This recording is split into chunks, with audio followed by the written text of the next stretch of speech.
Hello, everyone. Welcome. And thank you so much for joining us today, taking the time to join us today at EnRoL. I'm Dr. Stefanie Lemke, and together with my colleague, Dr. Cong-rui, I'm organizing EnRoL, the Human Rights and Rule of Law Speaker Series.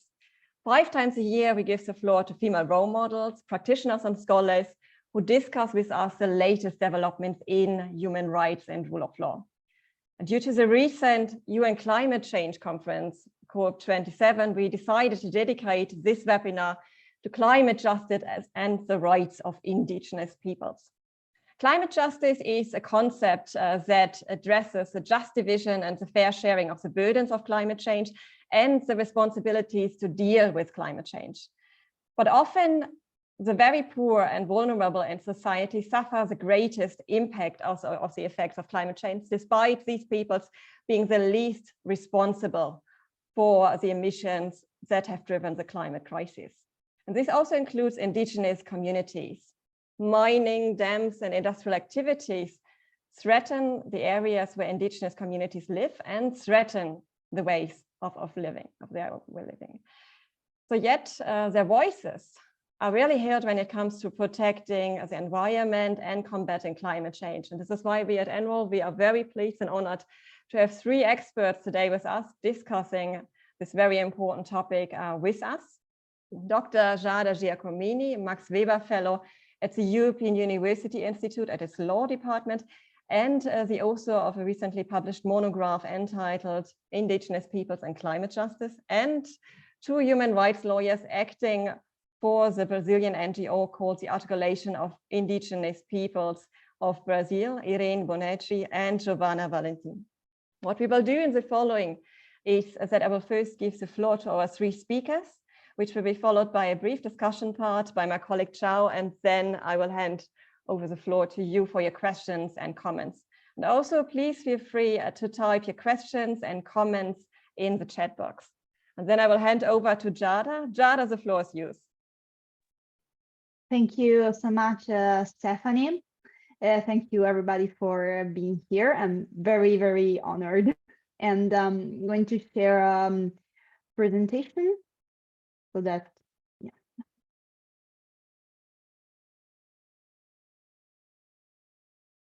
Do you see it all right? Okay, great. All right, so today I'm presenting on my research on climate change. And I'm going to present it as an actual quest of indigenous peoples for justice.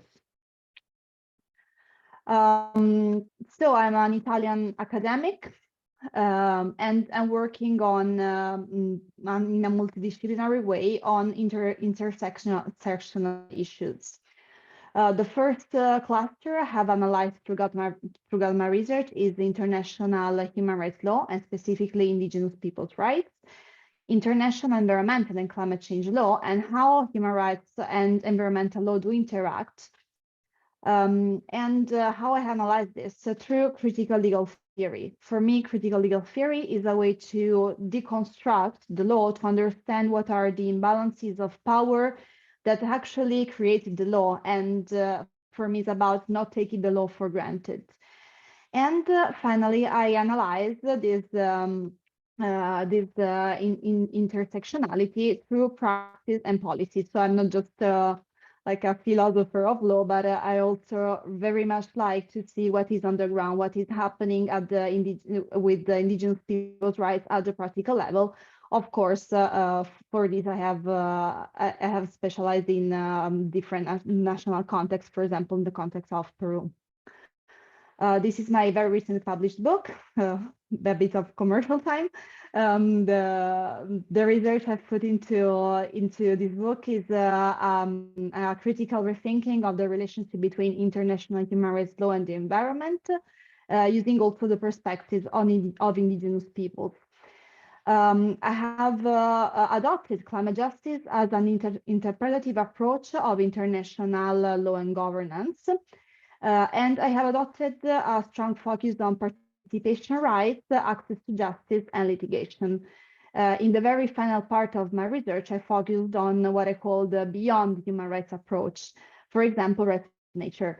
In this presentation, I'm not focusing on the rights of nature, but I will be very happy to answer your questions if you have any about the rights of nature and indigenous peoples. Well, climate justice and climate injustice have many different aspects. So these are some of the aspects that I think are very much important. However, we can find many more. The first one that I really want to focus on is the fact that climate change is another form of colonialism for vulnerable people that are currently affected by its negative impacts. Some scholars do interpret this colonialism through the word capitalocene, which means that a minority of people they are the responsible of climate change, and this is in contrast with the majority of people that are vulnerable to climate change and did not cause the greenhouse gases emissions, for example, indigenous people. Another aspect that is very important for me is the role of indigenous knowledge as a counter-hegemonic approach to climate change governance. And by this, I mean that sometimes I think that Western law needs to take a step back and acknowledge the fact that it's just one of the ways to interpret the current challenges in environmental governance. The other aspect that is, of course, crucial are the so-called human rights-based approach to climate change, which we are going to see afterwards. And among these the human rights-based approaches to climate change, we can find the right to consultation and to free, prior, informed consent for indigenous peoples, which is also going to be addressed later. Then we have the distribution of climate change impacts, which is an issue of climate justice, because as already foreshadowed, the worst climate change impacts are occurring in territories where poor people live. And another aspect that is also connected to this injustice is the non-recognition of territorial rights of indigenous peoples. When we don't have recognition of the land rights of indigenous people, then we don't have protection of their rights. And other aspects that are very relevant in my discourse are also access to justice and to redress, and the exclusion and the participation in climate change governance of indigenous peoples across multiple levels, from the local to the international. Indigenous people's rights, as we all know, I think they are protected in international human rights law and international environmental law. These are the main instruments that are aimed at the protection of indigenous people's rights, which are the United Nations Declaration on the Rights of Indigenous Peoples, the International Labour Convention number 169, the Convention on Biological Diversity, and the Nagoya Protocol on Access and Benefit Sharing.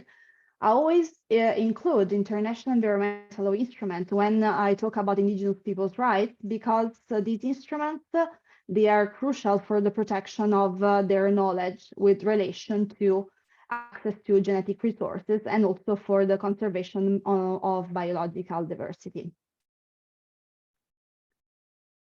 For what regards the human rights-based approaches to climate change, well, the first thing that we need to know is that climate change and human rights have been developing as two separate legal regimes. And this interconnection has become very strong, specifically in the last 10 years or so. The Paris Agreement, for example, is the accord that has really put forward this human rights approach in climate change governance. However, I think that is very important, again, to stress how climate change is a coloniality issue. The author Kyle White talks about climate change as a déjà vu.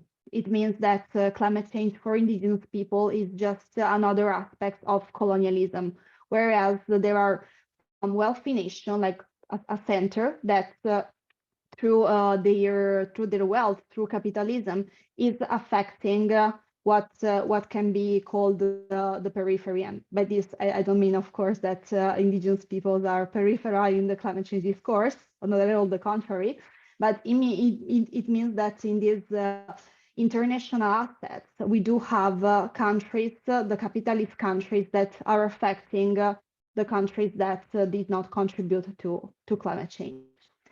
Human rights then become a tool for climate justice through accountability and redress, and of course, the so-called climate litigation. However, we must also be careful that human rights also have inherent flaws, because they come from a very westernized legal basis. So sometimes we need to be mindful of this fact, and this is analyzed in my book, this more philosophical part. Coming to one very important human rights approach for indigenous people, we talk about consultation and consent. These participatory rights are very important because they are very tied to the self-determination right of indigenous peoples. Consultation with the aim of obtaining the free, prior, informed consent of indigenous peoples applies when there are, in the case of any administrative or legislative acts that might impact the territories, lives, land and resources of indigenous peoples. What does it mean? It doesn't mean that indigenous people should just give their consent when something has to be approved. It means that they have to be involved since the early stages of project development. These norms are established by international human rights law and international environmental law. And they should also apply to the business and human rights realm, and also to the climate finance realm. Why this is important? Because when we are, for example, enacting a green development project into indigenous people's territories, we need to have their consent before even thinking about doing such a project. However, in practice, there is a difference that I argue it exists between consultation and consent.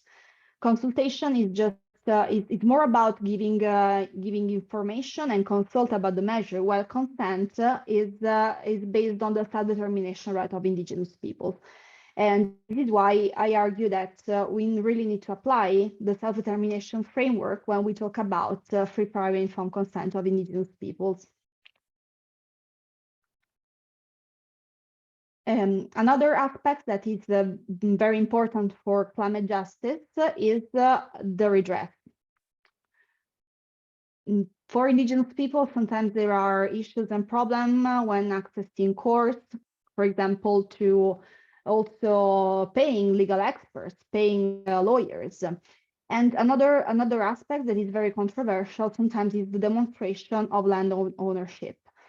This is controversial because sometimes indigenous people do not have the written proof that they own their territories since time immemorial, and sometimes they really have to demonstrate that their territories are under their ownership. And another issue I pointed out in my research is that there is also a tendency to stigmatize what should be indigenous, in the sense that there is this monolithic conceptualization of indigenous people that sometimes is very contraposed to what is not indigenous. So we have Western people and indigenous people, but that is not the case. And sometimes it's really off-putting to see that we have such a conceptualization in law. Human rights-based approaches to climate change are very important in climate litigation cases. And very recently, in September of this year, the UN Human Rights Committee has decided in favor of Torres Strait Islanders people, a case of climate litigation. So this case is very important, and I encourage you to go and read it, because I think it really could set a precedent also for other types of litigation. And finally, in a climate justice perspective, it's crucial in these days to talk about just transition and accountability. Just transition refers to a rights-based framework in the context of climate change adaptation and mitigation, and the green development projects and green development funds, international funds. Consultation and free from consent are essential when we talk about green development projects. Why? Because in this green transition that we are witnessing, sometimes we have the installation of wind farms, of solar farms into indigenous territories. And for those installations, we really need to have the involvement of indigenous peoples. We really need to consult them, and we really need to them to approve the project. And in this sense, for me, it's very important that international development funds, international bank, or the climate finance adopts and institutes these international accountability mechanisms or accountability mechanisms within their very structure. Why? Because if a problem arises within the context of a green development project, indigenous peoples and local communities, they should be able to access redress, to access litigation, and to obtain the respect of the rights. So this was me. I really hope you like the content. I'm really looking forward to your questions and comments in the Q&A session. Thank you so much. Thank you very much, Giada, for your very much to the point presentation. So, and I will then hand over to our two other experts on these topics, to Irene and Giovanna. The floor is yours. Thank you. Good morning, everyone. It's a huge pleasure to join this event. First of all, I would like to thank Stefan and Kiel for inviting us to share a little about the struggles of indigenous people of Brazil. I would also like to thank you all for investing your time with us this morning. Maybe we can share the slides if it's possible. Thank you.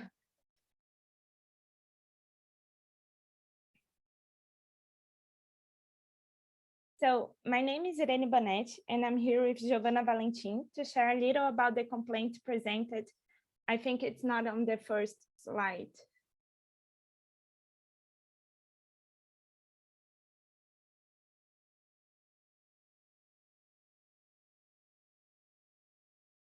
Is it just my computer, or I don't know? I'll just keep going. Okay, but it's not the first one. This is not, but I'll just keep going. That's no problem. So my name is Irene Bonetti, and I'm here with Giovanna Valentim to share a little about the complaint presented by Articulation of Indigenous People of Brazil before the International Criminal Court. We are part of the legal team coordinated by Eloisa Machado that is advising APIB in this particular case. APIB is an indigenous organization that represents and defends indigenous people's rights in Brazil. It is an instance of national reference for the indigenous movement, created from the bottom up to strengthen the union of peoples and the articulation between them in order to mobilize indigenous peoples and organizations to act against threats and aggressions to their rights. In August of 2021, APIB presented its communication to International Criminal Court accusing Jair Bolsonaro of committing the crime of genocide and crimes against humanity through extermination, persecution, and other inhumane acts. According to the articulation, these crimes are committed in the context of his anti-indigenous policy, which causes direct and devastating effects on the Brazilian indigenous people. This anti-indigenous policy is constituted of careful planned acts that have been perpetrated consistently during Bolsonaro's term, steered by the clear intention of producing a Brazilian nation with no indigenous people. This policy is systematic and intentional.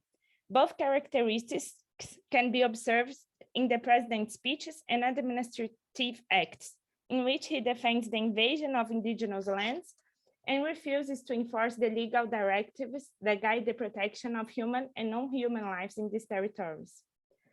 The anti-Indigenous policy, whose implementation has been successful so far, is structured on 3 pillars. The first one is the systematic dismantling and distorting of the institutions and public policies responsible for ensuring Indigenous and social environmental rights.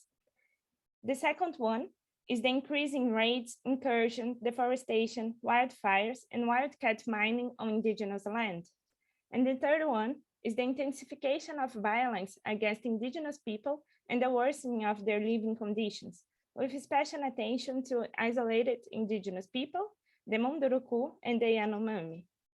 The 3 pillars presented are used as the guiding nexus of the communications sent to the International Criminal Court. Thus, both in the original communication and in the other updates that have been sent since August of 2021, the APIB shows that the violations suffered by Indigenous people are the result of the implementation of a public policy that aims the specific end of the destruction of the Brazilian Indigenous peoples. To achieve this goal, state agencies aimed at protecting Indigenous rights are dismantled and distorted.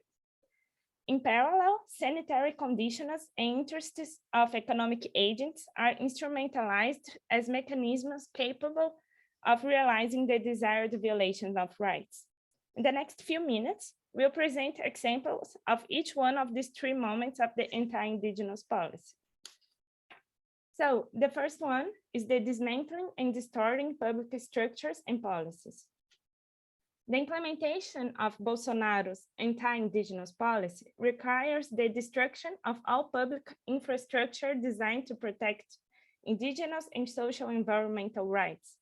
In the wake of this process, state entities and policies designed to defend Indigenous people's rights have been transformed into an apparatus geared towards their persecution. The destruction of the public infrastructure for the protection of Indigenous rights includes the dismantling of public policies through either the deinstitutionalization or budget constraints, as well as distorting the purpose of the institutions. One of the biggest examples of institutional dismantling and perversion that has occurred under Bolsonaro government is the National Indian Foundation, the FUNAI. Under Bolsonaro administration, FUNAI has shifted from an indigenous agency to the primary operator of the anti-Indigenous policy. During the years of government, FUNAI stopped acting to demarcate Indigenous land and stopped protecting people located on lands not yet demarcated, in addition to open up Indigenous lands for exploitation. To effect their anti-Indigenous intentions, FUNAI began to implement an internal policy of persecution and embarrassment of its civil servants, imposing obstacles to prevent pro-Indigenous activities. As a sad example, one can cite Bruno Pereira, who was killed alongside Dom Phillips in June of 2022. Pereira was exonerated from FUNAI after coordinating an operation that expelled illegal miners from the Yanomami indigenous lands in Roraima in October 2019.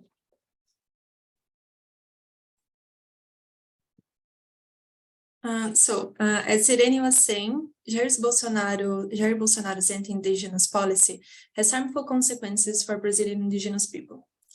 In the communications that we sent to the ICC, we sought to systematize these consequences into 5 points: the invasions of traditional territories, the increase in deforestation, the rise of illegal wildcat mining, the deterioration of health conditions, especially during the COVID-19 pandemic, and the increase in violence against these peoples, especially against the Yanomami, the Munduruku, and those in voluntary isolation or recent contact.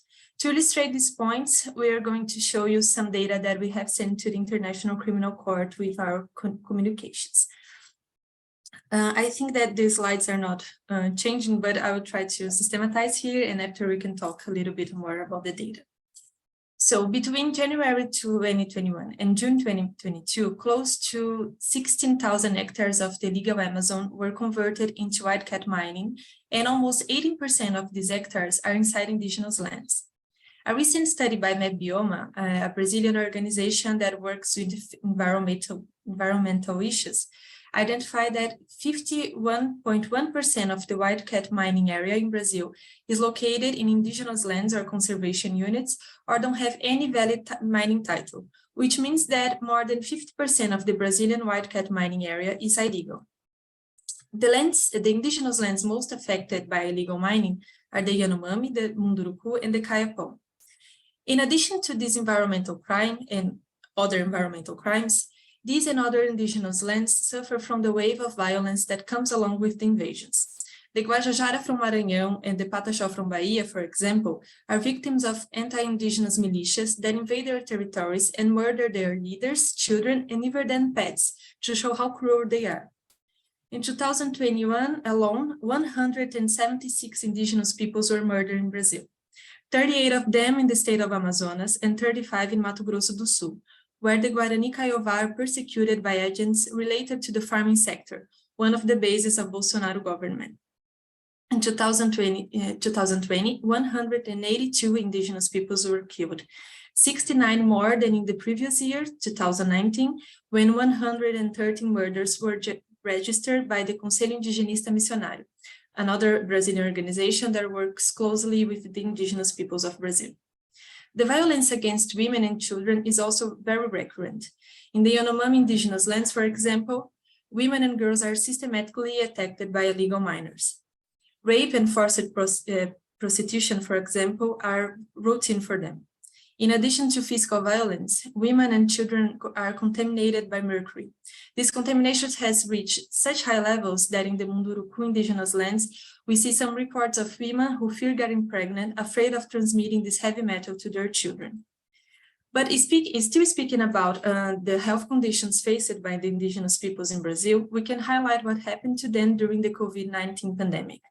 The federal government refused to develop and implement a policy to protect them, even knowing that they are epidemiologically more vulnerable to this kind of disease than the rest of the population.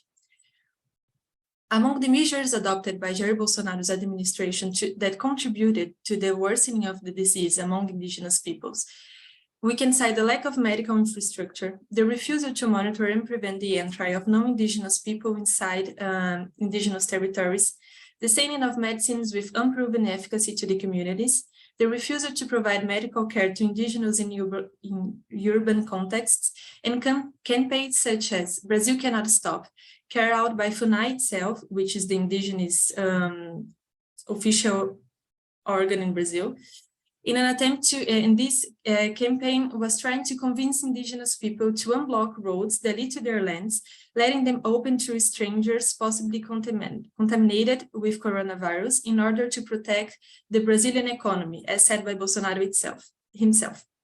The result of this policy was identified in a study conducted by Federal University of Pelotas, which indicated that in urban areas, indigenous people were 5 times more likely to be exposed to COVID-19 than white people, and that indigenous children were up to 7 times more likely to die from the disease. The delayed and irregular vaccination campaign undertaken by the federal government also had dramatic effects. In February 2022, when COVID-19 rates were already under greater control in other areas, an outbreak in Amazonas affected 7 out of 10 Corubo, an indigenous group recently contacted and extremely vulnerable to contagious disease. And that's why we can say, and we said that at the notice to the ICC, that the pandemic was seen and used by the federal government as an opportunity to accelerate its plans to establish a nation without the presence of indigenous people. The measures adopted were mostly favorable to the spread of the virus and contrary to the protection of Brazilian originary people. The President Jair Bolsonaro even vetoed a bill that provided drinking water to this population during the health crisis. But now speaking a little more about the stage of the complaint at the ICC, it has been added to another complaint sent in 2019 by the Human Rights Advocacy Collective and the Arns Commission, that are also 2 Brazilian organizations that work with human rights. And they are both under preliminary assessment of jurisdiction, which means that after this stage, a formal investigation may be open and Bolsonaro can become a defendant. To finish, I think we won't be able to see it at the slide, but we can send it on the chat. It's very important for us to tell you that this is the notice to the ICC is not the only action that APIB is taking to curb Bolsonaro's anti-Indigenous policy. Some Indigenous leaders, as Eloy Terena and Sônia Guajajara, act in different instances to demand and guarantee Indigenous rights. We have listed APIB's website and social media, so you can all follow their action and support their cause. We're going to send these links on the chat. And I think that's all. Thank you very much for the opportunity. Thank you so much, Irene and Giovanna, for your very insightful presentation. Then I will hand over for comments to my colleague, Zhao. Zhao, the floor is yours. Thank you, Stephanie. I greatly enjoyed both your talks. My question, or rather comment, starts with Giada's inputs. When you mention that Indigenous people have the right to consultation, do you have any specification on the procedural rules on holding such consultation? How can the existing UN declaration or the relevant law ensure the consultation inputs from the Indigenous groups will be taken in a meaningful way? If time permits, I'd like to hear a bit more. You mentioned a very interesting term, stigmatization of what should be indigenous. So in your work, can you give a bit more information on that stigmatization part? For Irene's and Giovanna's talk, I might have missed a part of your information, but when you presented that since 2019, over 717 Indigenous members have been murdered. Is this the direct result from the state policy? Could you elaborate on that? Thank you. Would you like to reply immediately to Zhao's comments, or would you also already take some questions from the audience?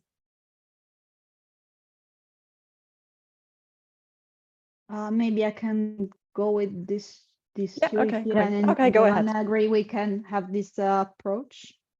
What do you think? Yeah, okay.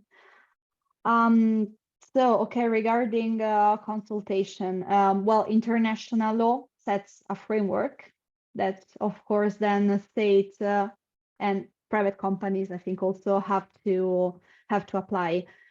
So from the point of view of the policy, we have policies and guidelines. For example, within international funds and international agency, I'm thinking about the Food and Agricultural Organization. They have their guidelines and safeguards around free, prior, and informed consent, as well as the Green Climate Fund. I worked at the Green Climate Fund after my PhD. I was working in the accountability mechanism of the Green Climate Fund, and I think that we really can see the policies at the local level, how they are implemented. And your question about being meaningful, it is very important, because what I'm arguing in my research is that there is no definition of what can be meaningful, and then it really comes down to the state policy and to the state governance. So how can you implement meaningful consultation or consent procedure in a state where Indigenous people's rights are not recognized, even though international law says that self-determination of Indigenous people should be recognized? So yeah, it's really a contemporary issue, this one, and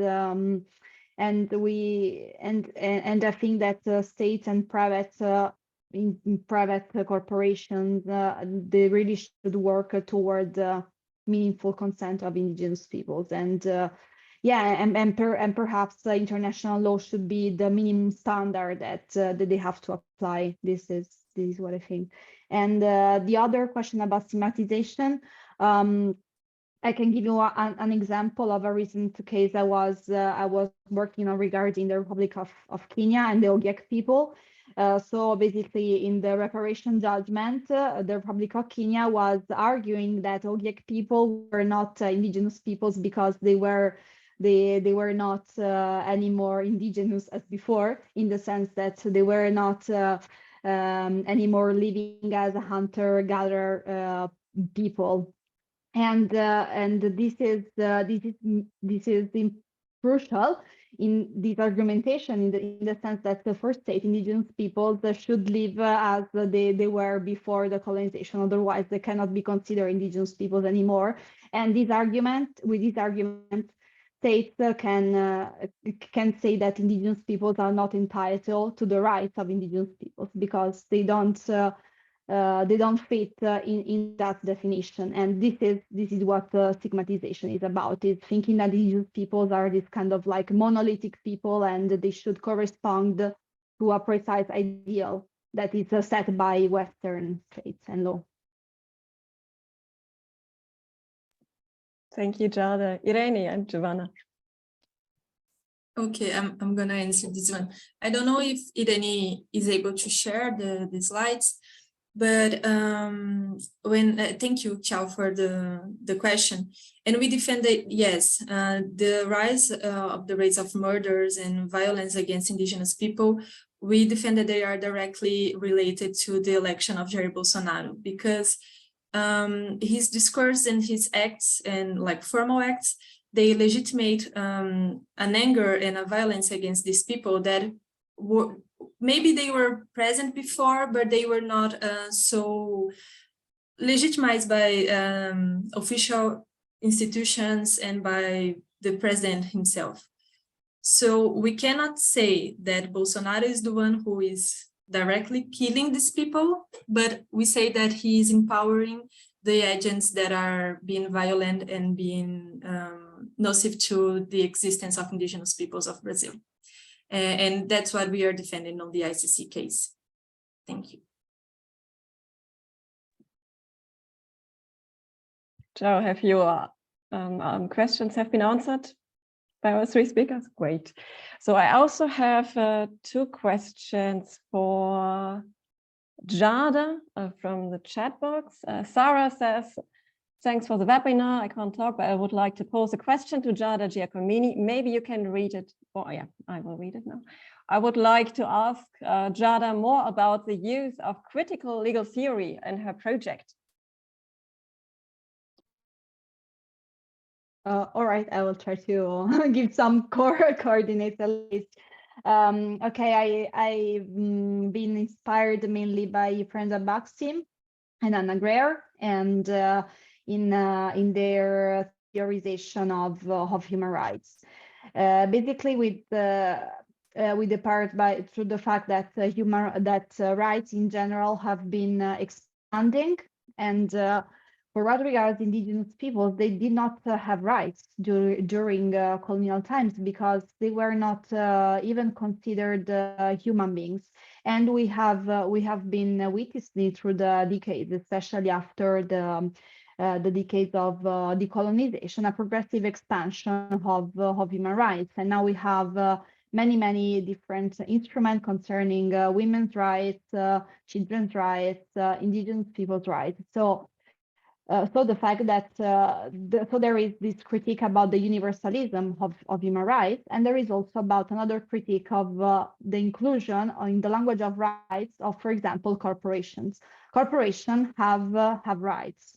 They can be defended as they were people. So what I was arguing is that not necessarily rights can be the solution to everything, and at the same time, rights are very much based on a Western conceptualization of the law.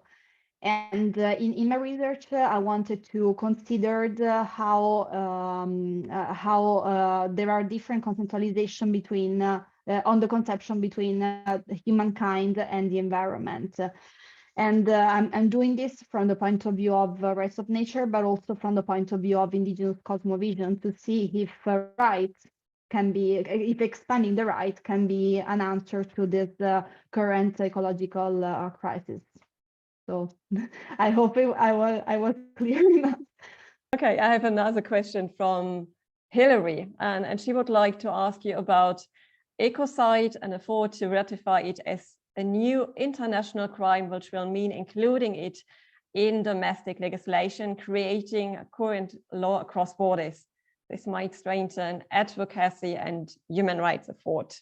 So I think she would like you to comment on this. Well, that would be great, of course. It's not my field of law, because this is more about criminal law. However, I think that's such a recognition, and there is a huge academic debate on this as well. I think it will be really great, and I think it really speaks about this expansion of rights, because if we talk about ecocide, we are also talking about the rights of the environment. So we are talking about expanding our concession, or what can be considered a victim. So there is a very interesting debate about the notion of victimhood, that if Hilary is interested, she can look into it. I think that the debate is really great at the moment. If I may just add a little comment on that, APIB's notice isn't about ecocide. We care about the data of the environmental destruction that Bolsonaro has been doing. I don't know if you all remember the fires on 2019, but there's another complaint before the ICC brought by Our Eyes, that it calls the planet against Bolsonaro. And this one is more focused on ecocide. So I'll send on the chat if you might want to look at it. Both complaints are connected, but the APIB complaint is on genocide and crimes against humanity. But I think if you're interested, it might worth to take a look. So I'll just send on the chat. Thank you. Thank you so much, Irene. Hilary, I hope your comments have been answered.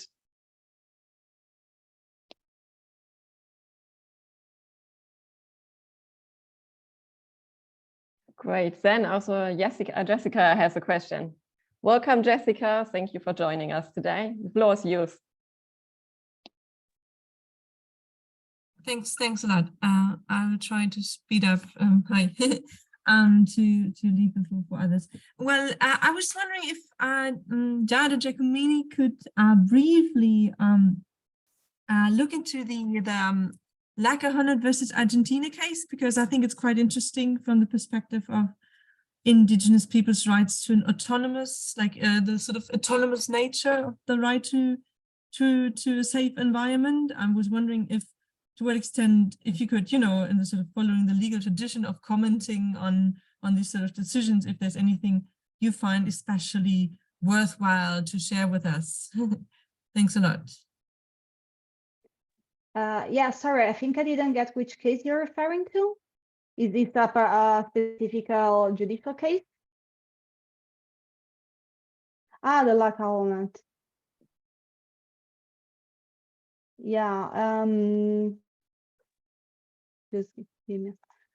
Yeah, LACA versus Argentina. Yeah, just give me a second.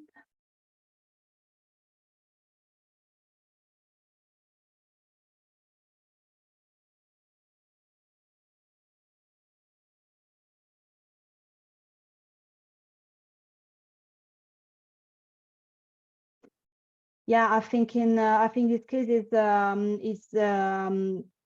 is interesting because it's one of the few cases that concerns Argentina.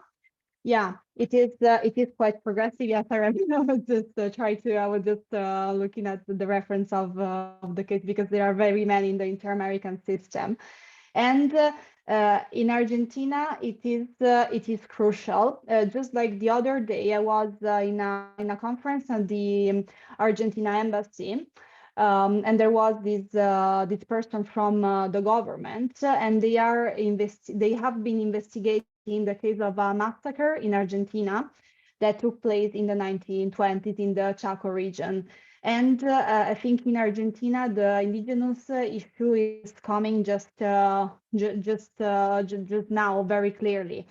And I think that in Argentina, there are many issues that are non-addressed. specifically in the case of this massacre. It was just now that they asserted the responsibility of the state for the killing of like 300 indigenous peoples, and the inter-American system in this case regarding Argentina, I think it really contributed to shed light on what is going on now and what was going on also in the past.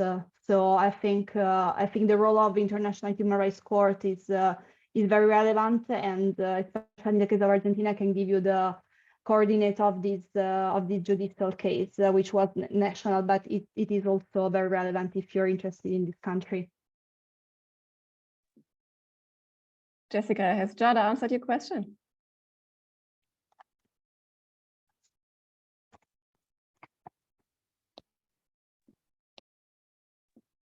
I hope so.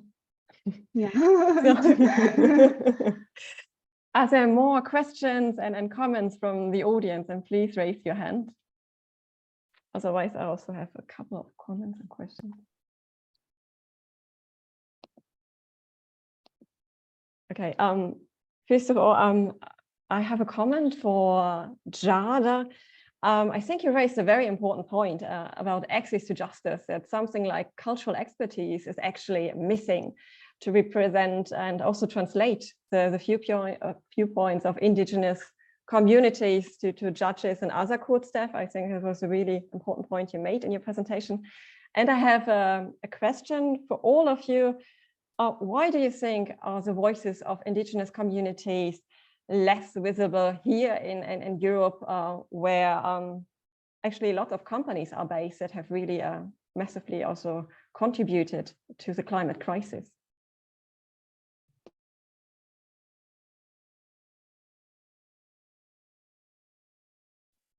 Well, I cannot really say about Europe, but as to Articulation of Indigenous People of Brazil, it is a movement that's being it's being constructed by the indigenous people itself. So we are now seeing here in our country lots of lawyers that are indigenous.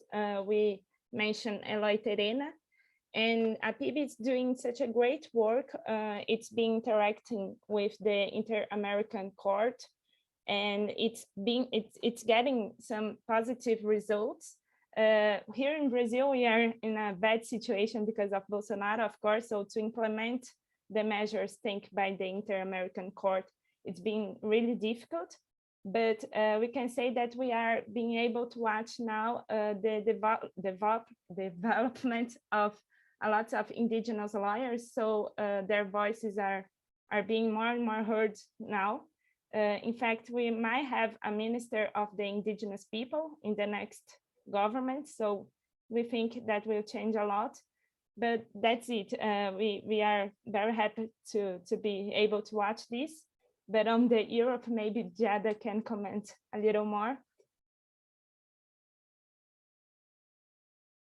Yeah, well, in Europe, well, we have indigenous peoples in the Arctic regions, and there is, of course, a case of climate justice there, I think, although it has not been, as far as I know, brought to like a judiciary body. But of course, there are issues of climate injustice, because with the high stowing and all the problems related to the climate, indigenous people's rights are going to be affected. I'm referring mainly to the Sami people, because of course their territory is going to change, and is already changing.